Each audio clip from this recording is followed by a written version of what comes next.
Mismong si LeBron James na nga po mga ka-One Stories ang nagsabi na bilib siya kay Kyrie Irving hindi dahil sa pagkakapasok nito sa NBA Finals bagkus bilib siya dahil sa unti-unting pagbawi nito sa kanyang reputasyon sa liga. Sa dami nga po ng pinagdaan na nito simula nang umalis siya sa Cavaliers, masasabi niyang grabe ang inimprove at growth nito bilang isang NBA player.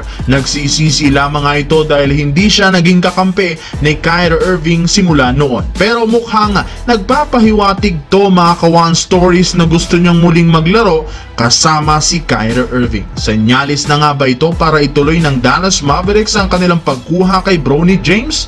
Well, tara na talakayin natin ngayon at pag-usapan ang balitang posible nga pong makuha ng Lakers si Lauri Markkanen at ang balita sa San Antonio Spurs. Pero bago yan, please don't forget to hit the notification bell at mag-subscribe sa aking channel.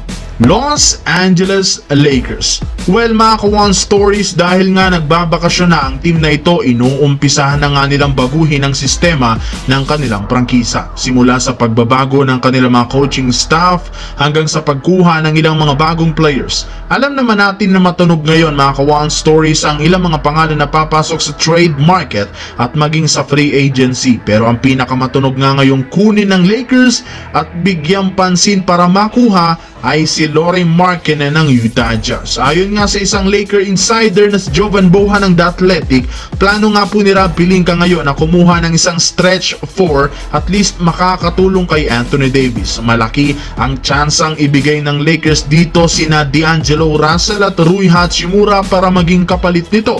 Ayon pa nga dito mga ka-One Stories na kumalat na report, ito nga daw po ang tinutukoy ni LeBron James na kukumpleto sa kanilang piyesa para makapag-compete muli ng kampyonato gaya ang ginagawa ngayon ni Kyrie Irving. Imagine, Anthony Davis sa loob habang sa labas naman ang shooting ni Lauri Markkanen. Magbe-benefit nga dito ng todo ang playmaking skills ni LeBron James. Napakagandang kombinasyon na ang mangyayari mga ka-One Stories sa Lakers kung sakaling matuloy ang ganitong plano. Samantala, dito naman sa sinasabi ngayong balak ng San Antonio Spurs na kunin si Trae Young para maging kapartner ni Victor Wembanyama. Lingid nga sa kaalaman ng lahat, ayon nga sa isang report, magiging aktibo nga po ngayong taon ng Spurs para makakuha ng isang superstar na makakatulong sa kanilang main man na si Victor Wembanyama. Ayon nga sa isang report, balak nga po nilang gumawa ng trade package para kay Trae Young. Alam naman natin, handa nang pakawalan ito ng Atlanta Hawks para mag-rebuild at isentro ang team kay DeJounte Murray. Hindi nga daw maghihintay pa ang Spurs